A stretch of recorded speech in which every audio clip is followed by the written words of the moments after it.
Kejriwal sir is here. Sir, hope you know about Kannada cinema recently. It had come, powerful people come from powerful places. It's a very famous dialogue of KGF, which is made by Kannadigas. And it says, history was wrong. Powerful people make places powerful. I think it is very much applicable to you. You're rocking. All the very best and welcome to Karnataka. Jorada Chapale to Arvind Kejriwal sir. Translate कर देंगे, मुझे माफ कर दीजिए, मैं कन्नड़ में नहीं बोल पाऊंगा, मैं हिंदी में बात करूंगा। मेरा अभी 2 दिन पहले दांत का एक ऑपरेशन हुआ था। बहुत ज्यादा मुझे दर्द था, बहुत पेन था, लेकिन मैंने पृथ्वी को बोला कि आज यहां पे हजारों किसान आने वाले हैं। आज यहां पे किसानों के नेता चंद्रशेखर जी आने वाले हैं, तो चाहे मुझे पेन किलर का इंजेक्शन लगाना पड़े, मैं आऊंगा जरूर यहां पे। तो चंद्रशेखर जी, आज मैं बहुत सारे पेन किलर लेके आया हूं। मुझे आज आना था क्योंकि हम किसानों की इज्जत करते हैं, हमारी पार्टी किसानों की इज्जत करती है। सबसे पहले चंद्रशेखर जी का आम आदमी पार्टी में तहे दिल से स्वागत है। आज यहाँ पे हजारों किसान पूरे कर्नाटक के कोने कोने से आए हुए हैं। आप सब लोगों का आम आदमी पार्टी में तहे दिल से स्वागत है। मैं आप लोगों को बधाई भी देना चाहता हूं। किस चीज की बधाई, 2 मिनट में बताता हूं। कहते हैं इंसान को अहंकार नहीं करना चाहिए। रावण ने अहंकार किया था। रावण सीता माता को हर के ले गया। उसको सबने समझाया कि रामचंद्र जी भगवान हैं, भगवान का अवतार हैं, इनसे दुश्मनी मत लो। विभीषण ने समझाया, रावण की पत्नी मंदोदरी ने समझाया कि सीता को वापस कर दो, लेकिन रावण में बड़ा अहंकार था। उसे लगता था वो तो सारी दुनिया को जीत सकता है, वो नहीं माना। अंत में हम सब जानते हैं रावण का क्या हुआ। उसी तरह से केंद्र सरकार को अहंकार था। उनको लगता था वो कुछ भी कर सकते हैं। उन्होंने 3 काले कानून पास किए। उनको अहंकार था कि हमें किसानों की जरूरत नहीं है। केंद्र सरकार को बहुत समझाया, किसानों से पंगे मत लो, किसान अगर सड़क पे उतर गए तो तुम्हारी सरकार हिल जाएगी। केंद्र सरकार नहीं मानी। अंत में 13 महीनों के संघर्ष के बाद केंद्र सरकार को 3 कानून वापस लेने पड़े। मैं आप सब लोगों को सलाम करता हूं, आपके संघर्ष को सलाम करता हूं। आपने वो कर दिखाया जो कोई नहीं कर पाया। उनके अहंकार को आपने रौंद दिया। आज किसानों को राजनीति में आने का निर्णय क्यों लेना पड़ा? 75 साल हो गए आजादी को। 75 साल के बाद भी आज किसानों का इतना बुरा हाल है। देश के कोने कोने में किसान आत्महत्या कर रहे हैं। किसान, छोटा किसान खासकर, इतनी गरीबी की हालत में जीता है। किसान का बेटा किसान नहीं बनना चाहता। वो चाहता है मैं कुछ और बन जाऊं, लेकिन मैं किसान ही नहीं करूंगा। इन्होंने किसानों का बुरा हाल कर दिया। अभी जैसे चंद्रशेखर जी ने बताया, देश का 45% लोग किसानी के ऊपर निर्भर हैं।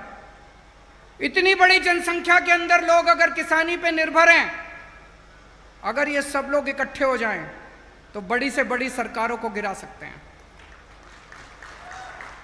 चंद्रशेखर जी, हम भी आंदोलन से निकले हुए हैं। हम भी रामलीला मैदान में बैठा करते थे अन्ना हजारे जी के साथ।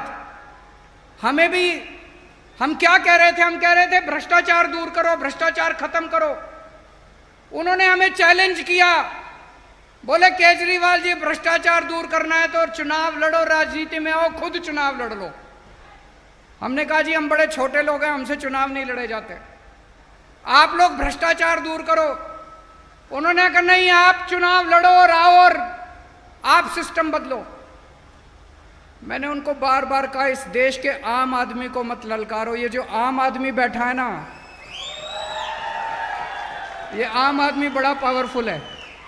जिस दिन ये आम आदमी खड़ा हो गया, जिस दिन आम किसान खड़ा हो गया इस देश का, ये बड़े बड़े सिंहासन हिल जाएंगे। इन्होंने हमें ललकारा, आम आदमी पार्टी बनी, पहले दिल्ली में सरकार बनी, फिर पंजाब में सरकार बनी और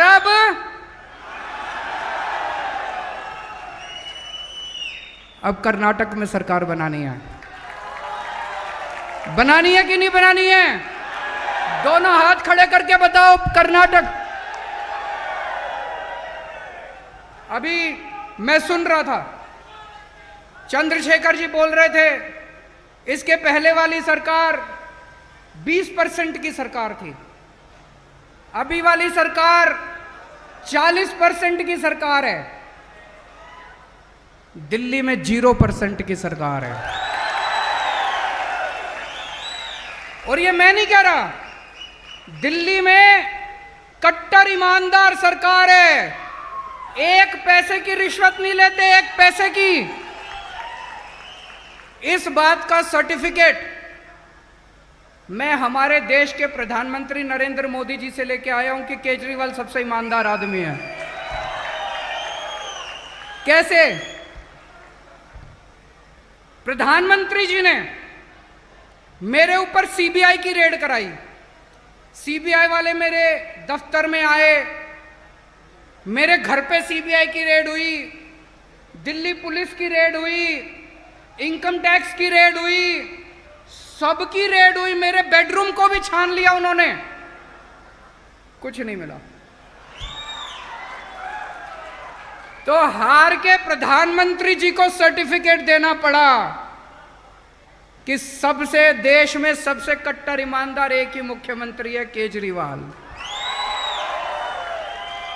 उन्होंने मनीष सिसोदिया के ऊपर रेड कराई, मेरे सारे मंत्रियों के ऊपर रेड कराई, मेरे 20 एमएलए के ऊपर रेड कराई, कुछ नहीं मिला उन लोगों को। सबसे कट्टर ईमानदार सरकार है, पहले दिल्ली में बनाई, उसके बाद पंजाब में बनाई, अब कर्नाटक के अंदर भी ईमानदार सरकार बनाई। ये 20% और 40%, ये सारा हिसाब किताब इनका बंद करना पड़ेगा। लेकिन दोस्तों, पिछले कुछ दिनों में देश में कुछ ऐसी घटनाएं घटी जिससे मेरे दिल को बहुत तकलीफ हुई है।